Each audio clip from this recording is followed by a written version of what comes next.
আলাইকুম ভাইয়া, কেমন আছেন? ওয়ালাইকুম আসসালাম, আলহামদুলিল্লাহ ভালো আছি। নাম কি আপনার? আমার নাম সৈয়দ সানিম রুবায়েত ইবনে মিজান ধ্রুব। এত বড় নাম কিভাবে মনে রাখবো? এটা শর্ট নেম। এইটা শর্ট নেম? তাহলে বড় নেম কি হতে পারে? সৈয়দ সানিম রুবায়েত ইবনে মিজান ধ্রুব নীল মেহেদী হাসান অপূর্ব আহমেদ চৌধুরী রাতুল। এটা নাম নাকি উপন্যাস? এটা বংশের একমাত্র ছেলে, সবার নামগুলো একসাথে একটা হয়েছে। আচ্ছা ভাইয়া, আজকে কি ডে? আজকে ওয়েডনেসডে। এছাড়াও আরেকটা ডে আছে, যেহেতু ফেব্রুয়ারি মাস বলে কথা।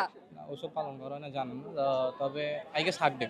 আচ্ছা ভাইয়ার জন্য একটি মজাদার ধাঁধা আছে। ঠোঁটে ঠোঁট লাগলে কি হয়? ঠোঁটে ঠোঁট লাগলে মুখ বন্ধ হয়। Really hard. এন্ড দেন যে প্রশ্নটা করব, এমন একটি জিনিস আছে যেটা মানুষ একবার খাওয়ার পরে আর খেতে চায় না, কিন্তু বারবার খেতে হয়। একবার খাওয়ার পর ধোকা। কিভাবে পারলেন? আচ্ছা, বইমেলা শুরু হয়েছিল কবে থেকে, কত সাল থেকে? এটা বলতে হবে না। আচ্ছা যাই হোক, ভাইয়া দুইটি কোশ্চেনের অ্যান্সার দিয়ে দিয়েছে। সো ভাইয়া পেয়ে যাচ্ছে জুম বাংলার পক্ষ থেকে একটি গিফট। পুরস্কারটি পেয়ে আপনার অনুভূতি কেমন?